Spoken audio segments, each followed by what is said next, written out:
Përshëndetje të gjithëve. Mbrëm, Shqipëria nuk organizoi thjesht një koncert. Shqipëria organizoi një ngjarje që falë kanaleve sociale dhe famës globale të protagonistit u bë në çdo cep të botës një lajm. Por në Shqipëri zakonisht këtë herë, edhe më shumë se sa zakonisht, arsyeja dihet, ngjarja u bë një motiv i ri dasie shumë të egër, ku një furi dhune dhe marrëzie u lëshua kundër një koncerti. Mu bë një jetë që sa herë jam përpjeku të bëj diçka të bukur, diçka ndryshe, diçka të re përmes projekteve publike, kam dëgjuar të njëjtin refren. Populli s'ka buk, s'na duhen fasadat, pensionistët po vdesin, nuk do han plakat, varfëria është në kulm, s'duam koncerte. Dhe pas klithmës së kundërshtisë, fillojnë gjithmonë llogaritë absurde. Me kaq lek, do të merrte kaq ky, do të merrte aq ai, e me radhë. Në pamje të parë, kjo qasje duket sikur ha debat. Dhe demagogët që mbushin pasqyrat e kanaleve sociale me çerret e verosura për popullin duken sikur po thon diçka që bën sens. Po në vërtet, për te hipokrizisë tyre, që është maramëndse, ky është një keq kuptim themelor mbi mënyrën se si zhvillohet një vend dhe se si rritet një ekonomi.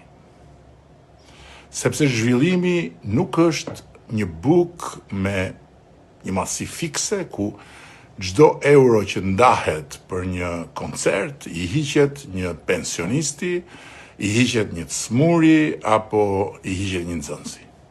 Zhvillimi është aftësia për ta bërë bukën më të madhe që në ndarjen e saj më pas të ketë më shumë për të gjithë. Dhe koha e ka treguar këtë qysh me rilindjen urbane, e cila ndryshoi energjinë e qyteteve dhe krijoi një reakcion zinxhir zhvillimesh shumë pozitive, ku nga ngjyrat u kalua tek forma, nga forma u krijua një zinxhir i ri zhvillimor. U rrit konsumi, u rritën të ardhurat, u rritën investimet, u rrit punësimi dhe patjetër u rrit edhe ekonomia së bashku me pritshmëritë. Prandaj, pyetja më e rëndësishme nuk është thjesht sa kushton, por edhe sa vlerë krijon. Një shpenzim mbaron në çastin që ai bëhet, ndërsa një investim vazhdon të prodhoj vlerë edhe pasi është bërë. Një koncert madhështor nuk lë pas vetëm një shenjë të bukur në kujtesën atyre që e shijuan. Ai lë para në arkat e hoteleve të mbushura, të restoranteve plot, të kafeneve, të dyqaneve, të sipërmarrjeve që merren me transportin, që merren me sigurinë, me teknikën, me logjistikën dhe patjetër të gjithë atyre që bëhen pjesë e organizimit të tij. Ai krijon fitime për biznesin, krijon mundësi pune për njerëzit e angazhuar, duke mbledhur njëkohësisht edhe të ardhura për shtetin përmes taksave mbi atë vlerë të shtuar, si dhe miliona sy të drejtuar nga Shqipëria. Ai tregon botës se ky është një vend ku edhe kur ka protesta, ka mikpritje, ka siguri dhe mund të organizohen ngjarje të mëdha me pasion dhe me profesionalizëm. Një vend i lirë, demokratik, ku s'duhet kesh asnjë droje që të vish, të pushosh, të rikthehesh dhe të mendosh të investosh.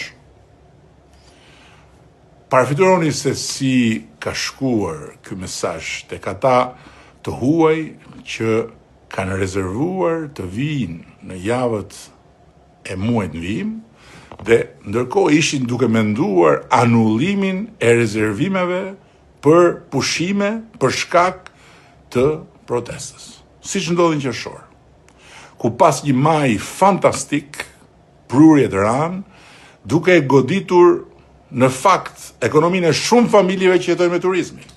Dhe merrim me mend tani se çfarë impakti negativ do të kishte anullimi i koncertit më të madh që Shqipëria ka organizuar ndonjëherë. Po jo vetëm për turizmin, po edhe për investitorët e huaj. Sepse investimet e huaja nuk shkojnë thjesht aty ku ka ligjet favorshme dhe taksa konkurruese, po shkojnë aty ku rreth parë ka besim, ka energji, ka reputacion, ka ambicie, ka siguri pa diskutim dhe ka një shoqëri që beson tek e ardhmja e vet dhe që ka guxim për ditë ta shohë ardhmen me një sy të ri. Askush nuk investon në një vend që ka frikë, ka vetja. Kapitali ndjek në radhë të parë besimin, pastaj sigurisht bën dhe llogaritë e fitimit. Qytete si Vjena, Londra, Parisi apo Singapori na i kanë zgjidhur me kohë e me vakt dilemat e ndarjes së bukës zhvillimit, duke u bërë lider të industrisë, kulturës, të sportit dhe të argëtimit. Ata konkurrojnë për të sjellë artistët dhe eventet më të mëdha të botës, sepse e kanë kuptuar, e kanë testuar dhe provuar prej kohësh që pyetja e dur nuk është sa kushton një aktivitet kulturor, por sa ekonomi gjeneron, sa turist, pra konsumator tërheq, sa investime frymëzon dhe sa prestigj ndërton. Shqipëria e sotme nuk duhet të pyes vetëm sa kushton.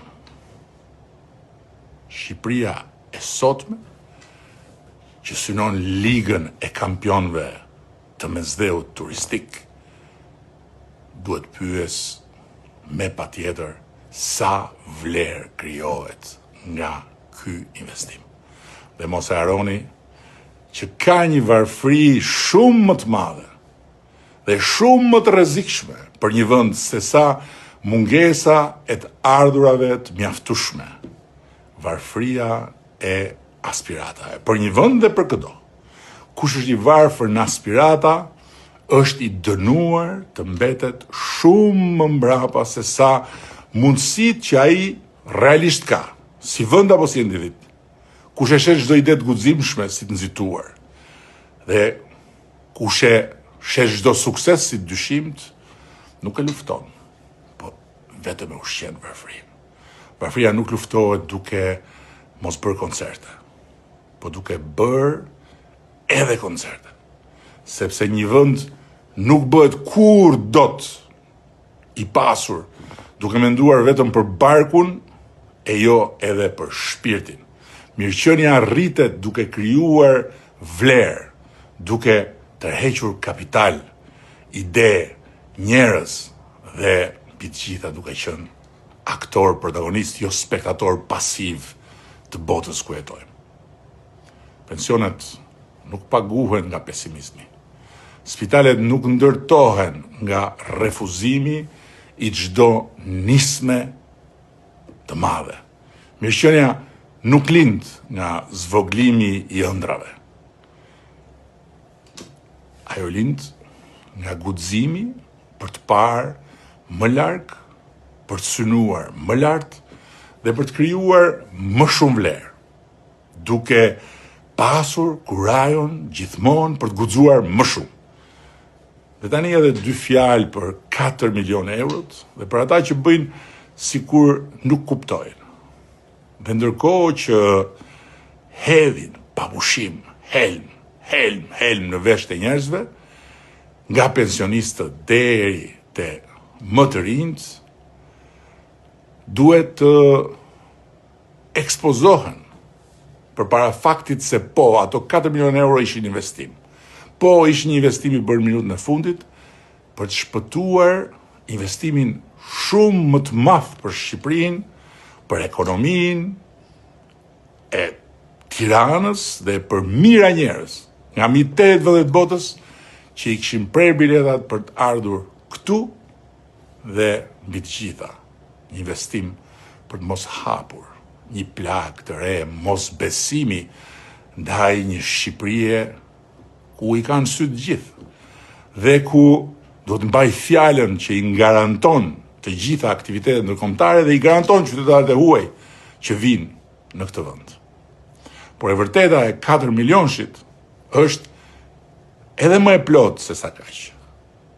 Është edhe më e plot përtej asaj që bëjmë ne, sepse ato 4 milion euro nuk do kishin dalë nga arka e shtetit, po të mos ishin bërë kërcënimet, shantazhet, fushata e bullizmit dhe histeria e dhunshme e rrjeteve sociale, ku një pakicë njerëzish kujton se mund t'i imponohet me terror gjusor një vendi tërë, qeverisë, sipërmarrjeve dhe kujdo që nuk mendon si ata që e mishërojnë pakicë. Po si mund lejohet kjo? Si mund lejohet kjo në një vend demokratik? Fut një qeleshe në kokë, apo lidh një farmur në qafë dhe merr peng Shqipërinë në emër të popullit? Ndërkohë që populli dihet shumë mirë se flet me votë, jo me sharje, jo me kërcënime, jo me dhunë dhe shantazh përmes gojës disa zëdhënësve, të cilët në rastin më të mirë janë llapaqorra të paditur dhe në rastin më të keq janë aventurier të kapur. Po, të kapur. Prandaj, nëse atyre dhe pastaj kujt i ndjek ata nga pas u dhëmbin ato 4 milion, le t'i kërkojnë fillimisht llogari vetes për klimën e dhunës që kanë ushqyer në për kanalet sociale, sepse 4 milion eurot nga arka e shtetit nuk i nxori koncerti, po i nxori sulmi. Agresioni i verbër për ta shkatruar koncertin. Protestat janë një burim energjie për demokracinë dhe respektin për institucionin e protestës unë personalisht. Dhe kjo shumicë qeverisëse e kemi dëshmuar që në ditën e parë. Dhe dëshmojmë gjithmonë. Por nuk ka asnjë shans që ne të pranojmë t'i nështrohemi dhunës, kërcënimeve, shantazheve, apo koreve linçuese që të kujtojnë ato sheshet e mesjetës, me turmën e egzaltuar që i gëzoi spektaklit të linçimit dhe të vdekjes. Po ashtu nuk ka asnjë mundësi që unë personalisht pajtohem me idenë se në Shqipërinë e vitit 2026 qytetarët duhet heshtin, artistët duhet të tërhiqen, sipërmarrjet duhet t'i paguajnë haraç një turmë dhunuesish online, të cilët me verbërinë e tyre dhe me mbështetjen e shumë profileve falso të kujtojnë gardat e kuqe, gardistët revolucionit kulturor në Kinë. Edhe një gjë me rëndësi në mbyllje. Angazhohen tufa sorrash dhe laraskash për të më akuzuar mua se po sulmoj popullin që paska dalë në shesh, se po shaj rinin që nga zgjuar, se po akuzoj emigrantët që po kërkokan llogari dhe me radhë. Po jo. Absolutisht jo, unë e kam bërë që në kryet herës dhe në çdo herë që kam folur. Dallimin e ditës Flamingos me natën e Corbett dhe të Soros. Kur nuk i kam paragjykuar ata qytetarë që dolën protest paqësisht, e bindjen se duan një Shqipëri më të mirë. Të gjitha ata të rinj dhe të reja që dolën protest me bindjen se duan një mjedis më të mbrojtur, ata familjarë që dolën protest për një shëndetësi më cilësore, ata prindër që dolën protest sepse duan një arsim më të mirë, ata burra dhe gra që dolën protest se duan një administrat më njerëzor, dhe kur nuk mund t'i paragjykoj njerëzit në përgjithësi që duan një shtet më të drejtë në tërësinë e vet. Sepse edhe unë dua pikërisht të njëjtat gjëra. Kur një vend përparon, pritshmëritë e njerëzve rriten më shpejt se sa vetë ritmi i përparimit. Rrugët më të mira i bëjnë gropat e mbetura më të padurueshme. Lufta frontale me korrupsionin që nuk ka ndodhur kur më parë, e bën korrupsionin ende më të padurueshëm. Shërbimet më të shpejta, si asnjëherë më parë, 95% online, e bëjnë çdo shërbim për mbetur ende më të patolerueshëm. Kjo nuk është shenjë dështimi. Është shenja më e qartë, më e sigurt, më kuptimplot se shoqëria kërkon gjithnjë dhe më shumë, dhe detyra jonë nuk është që t'i ulim pritshmëritë e qytetarëve, as t'i shohim pakënaqësitë e tyre si kundërshti ndaj nesh, por të gushtojmë çdo ditë hendekun mes asaj që kemi arritur dhe asaj që ata me të drejtë presin nga ne. Prandaj po dëgjojmë me shumë vëmendje një grup i ngritur enkas qysh në ditë e para po mbledh çdo shqetësim dhe po përpiqemi të ndërtojmë një reflektim mbi tmetat, gabimet, boshllëqet tona dhe pastaj sigurisht hap pas hapi do t'i komunikojmë ato me të gjitha ata njerëz të zakonshëm dhe të ndershëm të këtij vendi që kërkojnë që rrugtimi ynë drejt shtëpisë europiane të jetë më i shpejt dhe që Shqipëria të bëhet më shpejt ajo që ata duan, por jo vetëm duan, po dhe meritojnë.